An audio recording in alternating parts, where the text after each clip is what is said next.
Hello guys, welcome to my YouTube channel. എല്ലാവർക്കും എൻ്റെ YouTube ചാനലിലേക്ക് സ്വാഗതം. അപ്പോൾ നമ്മൾ ഇന്നലത്തെ വീഡിയോയിൽ ഇട്ടിരുന്ന പോലെ നമ്മൾ ഇന്നിപ്പോൾ കൊച്ചിയിലോട്ട് പൊക്കോണ്ടിരിക്കുക, ഓൺ ദ വേ ആണ്. അപ്പോൾ അത്യാവശ്യം തിരക്കൊക്കെ കുറഞ്ഞിട്ടുണ്ട് റോഡിൽ. കാരണം ഈ പറഞ്ഞ കണക്ക് സമയം 10 മണി കഴിഞ്ഞാൽ റോഡും വലിയ തിരക്കില്ല, റോഡാണ്, റോഡ് ഫ്രീ ആണ്. അപ്പം ഞാൻ വലിയ സ്പീഡൊന്നും ഇല്ലാതെ ഒരു ആവറേജ് സ്പീഡ് പിടിച്ച് ഇങ്ങനെ പയ്യെ ഓടിക്കൊണ്ടിരിക്കുക വണ്ടി. പിന്നെ നമുക്ക് കൊച്ചി പോയി കഴിഞ്ഞാൽ നമുക്ക് 2-3 കാര്യങ്ങളേ ഉള്ളൂ. ഒന്ന് വന്നിട്ട് കൊച്ചി ഒന്ന് ജസ്റ്റ് എക്സ്പ്ലോർ ചെയ്യണം. ജസ്റ്റ് എക്സ്പ്ലോർ ചെയ്താൽ മതി. കാര്യം ഈ പറഞ്ഞ കണക്ക് സമയം നല്ല കുറവാണ് എനിക്ക്. കാരണം നാളെ ഫ്രൈഡേയും കൂടെ ആയതുകൊണ്ട് ഈ പറഞ്ഞ കണക്ക് പള്ളിയിലൊക്കെ പോകണം. പിന്നെ സിസ്റ്ററിൻ്റെ വീട്ടിലൊന്ന് പോകണം. പിന്നെ കുറച്ച് നേരം റിലാക്സ് ആയിട്ടിരിക്കണം. പിന്നെ ഒരു മീറ്റിംഗ് ഉണ്ട്, അത് കോൺഫിഡൻഷ്യലാണ്.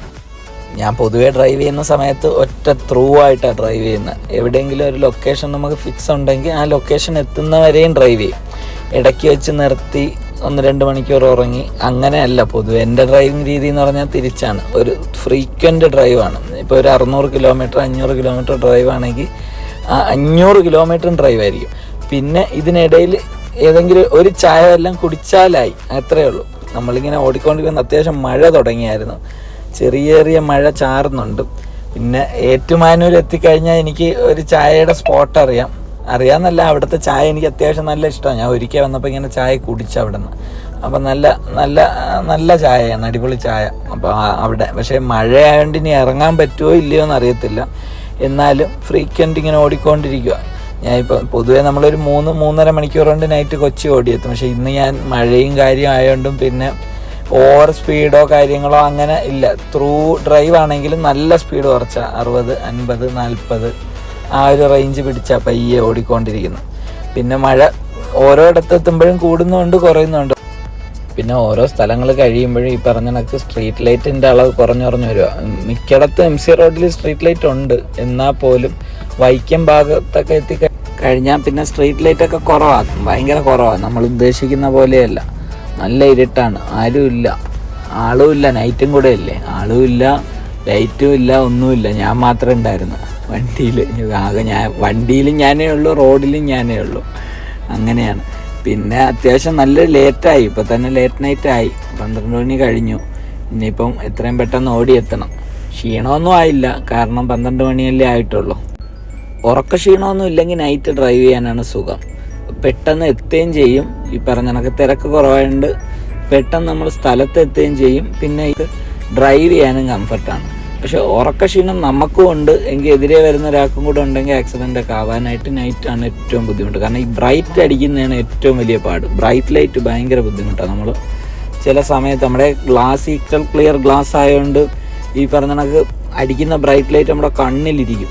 നമുക്ക് തന്നെ ചില സമയത്ത് പാടായിരിക്കും, കണ്ണ് കഴിച്ചു പോകും. ഈ ബ്രൈറ്റ് ലൈറ്റാണ് ഏറ്റവും കൂടുതൽ ആക്സിഡൻ്റ് ഉണ്ടാക്കാനുള്ള കാരണം രാത്രി സമയങ്ങളിൽ. അങ്ങനെ നമ്മളിത് ഏകദേശം ഇത്താടെ വീട്ടിൻ്റെ അടുത്ത് എത്തിയായിരുന്നു. ഇപ്പോൾ സമയം 1 മണി 5 മിനിറ്റ്. നമ്മളിത് ഏകദേശം ലൊക്കേഷൻ എത്തി. ഇനിയിപ്പോൾ നേരെ ഇത്താടെ വീട്ടിൽ ചെല്ലുക, കിടക്കുക, ഉറങ്ങിയതിന് ശേഷം രാവിലെ ഒരു മീറ്റിംഗ് ഉണ്ട്.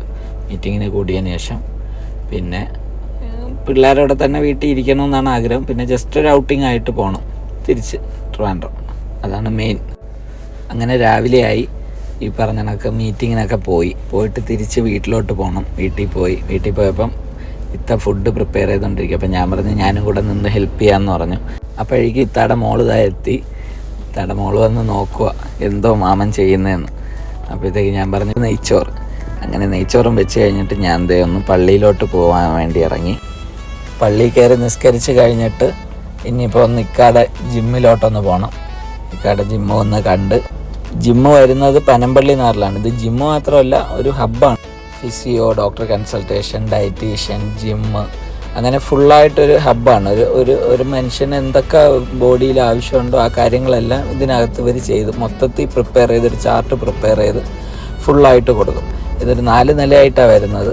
ഫസ്റ്റ് ഫ്ലോർ അസസ്മെൻ്റ് ഏരിയയാണ്. ഒരു വ്യക്തി വന്നു കഴിഞ്ഞാൽ പുള്ളിയുടെ ബോഡിക്ക് എന്തൊക്കെയാണോ ആവശ്യം എന്നുള്ളത് ഇവർ അസസ് ചെയ്യും. 2nd ഫ്ലോർ, പിന്നെ 3rd ഫ്ലോർ, അങ്ങനെയാണ് പോകുന്നത്.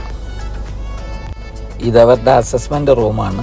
ഡോക്ടർ ഇരുന്ന് അസസ് ചെയ്യും. ഇന്ന് അവരെന്തോ മീറ്റിംഗ് ഉള്ളതുകൊണ്ട് എല്ലാവരും താഴെ ഫുള്ളായിട്ട് പോയിരിക്കുക.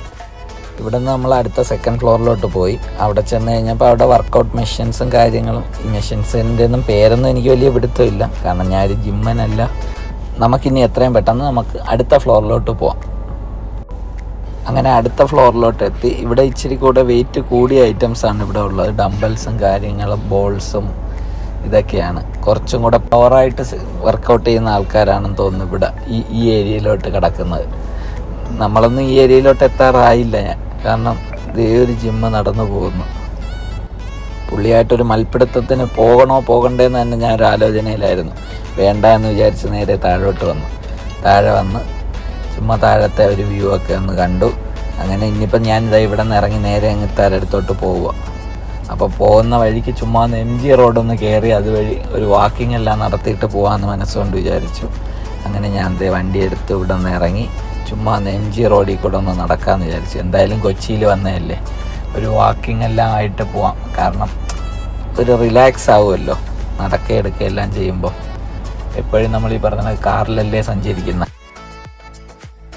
ഞാൻ വണ്ടി ഒതുക്കിയിട്ടിട്ട് അങ്ങനെ നടന്ന് ഇച്ചിരി ട്രാഫിക് ജാമൊക്കെ ഉണ്ട്. വണ്ടി പാർക്കിംഗ് ഒന്നും ഇല്ല കൊച്ചിയിൽ. പാർക്കിംഗ് സൗകര്യം നല്ല കുറവാണ്. അതോ എനിക്ക് പാർക്കിംഗ് ഏരിയ അറിയാത്തതുകൊണ്ടാണോ എന്നും അറിയത്തില്ല. പാർക്കിംഗ് സൗകര്യം നല്ല കുറവാണ്.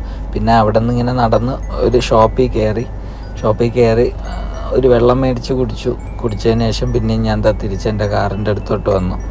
അവിടെ നിന്ന് ഇറങ്ങി നേരെ വീട്ടിൽ പോയി കഴിഞ്ഞ് വൈകുന്നേരം ആയപ്പോഴത്തേക്ക് പിള്ളേരെല്ലാം കളിക്കാൻ തുടങ്ങി. അങ്ങനെ പിള്ളേരവിടെ നിന്ന് ഫുട്ബോളെല്ലാം കളിച്ചു. അങ്ങനെ ഇവരവിടെ കളിക്കാൻ ഇവർക്കൊരു ബാച്ച് തന്നെ ഉണ്ട് ഇവിടെ. അപ്പോൾ അത് നല്ല രസമാണ്. ഇവർ ഫുട്ബോളും കാര്യമായിട്ട്. അപ്പം ഞാനായിരുന്നു ഇതിലെ ഗോൾ കീപ്പർ. പിള്ളേരവിടെ ഗോളിയായിട്ട് നിന്ന് നല്ല രസമുണ്ടായിരുന്നു. അങ്ങനെ കളിച്ച് അങ്ങനെ നിന്നു. ഇത് നമ്മുടെ ഭാവിയിലെ റൊണാൾഡോ ആണ് വരുന്നത്. ഭാവിയിലെ റൊണാൾഡോ പുള്ളി അത്യാവശ്യം നല്ല കളിക്കുന്നുണ്ട്. പിന്നെ നല്ല രസമാണ്. അവൻ്റെ കൂടെ സംസാരിച്ച് നിൽക്കാനും നല്ല രസമാണ്. സമയം പോകുന്ന അറിയത്തില്ല. ആളടിപൊളിയാണ് റൊണാൾഡോ. അപ്പോൾ ഒരു റൊണാൾഡോ, ഒരു മെസ്സി, പിന്നെ ഈ ഗോളി, അങ്ങനെയാണ് പൊയ്ക്കൊണ്ടിരുന്നത്. പിള്ളേരുടെ കളിക്കാൻ നല്ല രസമാണ്. അവിടെ നിന്ന് പിന്നെ ഇറങ്ങി ഇച്ചിരി മുമ്പോട്ട് നടന്നു വന്നപ്പോൾ ഒരു കായൽ കണ്ടു. പിന്നെ കായലിൽ സൺസെറ്റ് വ്യൂ എല്ലാം ഇങ്ങനെ നോക്കി ആസ്വദിച്ച് നിന്നു. കൊച്ചിയിൽ കായൽ നോക്കി നിൽക്കാൻ നല്ല രസമാണ്. നല്ല ആംബിയൻസ് ആണ് കായൽ. അങ്ങനെ അതും കണ്ടു കഴിഞ്ഞിട്ട് ചുമ്മാ അടുത്തൊരു വാക്കിംഗ് ആയിട്ട് വൈകുന്നേരത്തേക്ക് ഇറങ്ങി ഇങ്ങനെ നടക്കുക. അങ്ങനെ വാക്കിംഗ് എല്ലാം കഴിഞ്ഞു ഞാൻ തിരിച്ച് വീട്ടിലോട്ട് കയറുന്നു. ഇനിയിപ്പോൾ തിരിച്ച് ട്രിവാൻഡ്രത്തോട്ടും പോകണം. അപ്പോൾ വീട്ടിൽ കയറി കുറച്ച് നേരം അവിടെ ഇരുന്നതിന് ശേഷം ഇനിയിപ്പം പിള്ളേരായിട്ടൊന്ന് ജസ്റ്റ് പുറത്ത് പോയി ഫുഡും കഴിച്ചിട്ട് നേരെ ട്രിവാൻഡ്രത്തോട്ട് പിടിക്കണം. അങ്ങനെ നമ്മൾ ശരവണ ഭവനിൽ കയറി ശരവണ ഭവനിൽ നിന്ന് ഫുഡ് കഴിക്കാമെന്ന് വിചാരിച്ചു. ശരവണ ഭവൻ, ഞാൻ ഇവിടുത്തെ കൊച്ചിയിലെ ശരവണ ഭവനിൽ വന്നിട്ടില്ല, ഫസ്റ്റ് ടൈമാണ് വരുന്നത്. പക്ഷേ ശരവണ ഭവൻ ഈ പറഞ്ഞ നമുക്ക് വെജിറ്റേറിയൻ ഫുഡിന് അത്യാവശ്യം പേര് കേട്ട ഹോട്ടലാണല്ലോ. നല്ല ആംബിയൻസുമാണ്, നല്ല വൃത്തിയാണ്, ഫുഡും നല്ല രുചിയാണ്. അങ്ങനെ ഇത്താക്ക് ഈ പറഞ്ഞ കണക്ക് വെജിറ്റേറിയൻ ഫുഡിനോടാണ് നല്ല താല്പര്യം. അങ്ങനെ നമ്മൾ ഇത്തായും ഞാനും പിള്ളേരുമായിട്ട് ഇക്കായും ഉണ്ട് ഇവിടെ വന്നു അങ്ങനെ ഇരിക്കുന്നു. ഓർഡർ കൊടുത്തിട്ടിരിക്കുക. അപ്പോഴത്തേക്ക് ഞാൻ അങ്ങനെ പിള്ളേരോടെ ഇങ്ങനെ ചുമ്മാ കഥ അടിച്ചും കളിയടിച്ചും അങ്ങനെ നിൽക്കുന്നു. അപ്പോഴത്തേക്ക് നമ്മുടെ ഇതിങ്ങെത്തി. ഓർഡർ ചെയ്ത ഫുഡ് ഒരെണ്ണം എത്തി. ഇതിൻ്റെ പേര് ഭൂരി സെറ്റ് എന്നാണ് ഞാൻ പൊതുവെ പറയുന്നത്. അവർ വേറൊരു പേരിലാണ് ഇത് വിളിച്ചത്. അപ്പോൾ ഭൂരി എത്തിയായിരുന്നു. ഭൂരിയുടെ കൂട്ടത്തിൽ കടലക്കറിയാണെന്ന് തോന്നുന്നു ഇതിലുള്ളത്. പിന്നെ അതെടുത്തൊന്ന് കഴിച്ചു നോക്കി. അത്യാവശ്യം നല്ല രുചിയുണ്ട് കേട്ടോ. നല്ല ഫുഡൊക്കെ നല്ല ടേസ്റ്റ് ഉണ്ട്, അടിപൊളിയാണ്. ആഹാരമൊക്കെ കൊള്ളാം, നല്ല രസമുണ്ട്. ഞാൻ എപ്പോഴും ഹോട്ടലിൽ പോയി കഴിഞ്ഞാലും ഞാൻ ഗീ റോസ്റ്റാണ് ഓർഡർ ചെയ്യുന്നത്. എനിക്ക് ഭയങ്കര ഇഷ്ടമാണ് ഗീ റോസ്റ്റ്.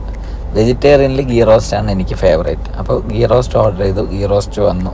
ഞാൻ ഇനിയിപ്പോൾ എൻ്റെ ഗീ റോസ്റ്റ് കഴിച്ച് തീർന്നതിന് ശേഷം ഒരു ചായ കുടിക്കൽ നിർബന്ധമുണ്ട് വെജിറ്റേറിയനിലാണെങ്കിൽ. ഇത് കഴിഞ്ഞതിന് ശേഷം ഒരു ചായയും കുടിച്ച് ഇനി നേരെ എനിക്ക് ട്രിവാൻഡ്രം വെച്ച് പിടിക്കണം. ഇവരെ കൊണ്ട് വീട്ടിൽ ഡ്രോപ്പ് ചെയ്യുക, വണ്ടി എടുക്കുക, ത്രൂ ഓടി അങ്ങ് നാട്ടിൽ പോവുക. അടിപൊളി. അങ്ങനെ അവർ വണ്ടിയിലോട്ട് കയറി കഴിഞ്ഞ് ഇനി ഞാനും വണ്ടി കയറുക, നേരെ വീട്ടിലോട്ട് പോവുക. അപ്പം എല്ലാവർക്കും എൻ്റെ വീഡിയോ ഇഷ്ടപ്പെട്ടെങ്കിൽ ലൈക്ക് ചെയ്യുക, ഷെയർ ചെയ്യുക, സബ്സ്ക്രൈബ് ചെയ്യുക. താങ്ക്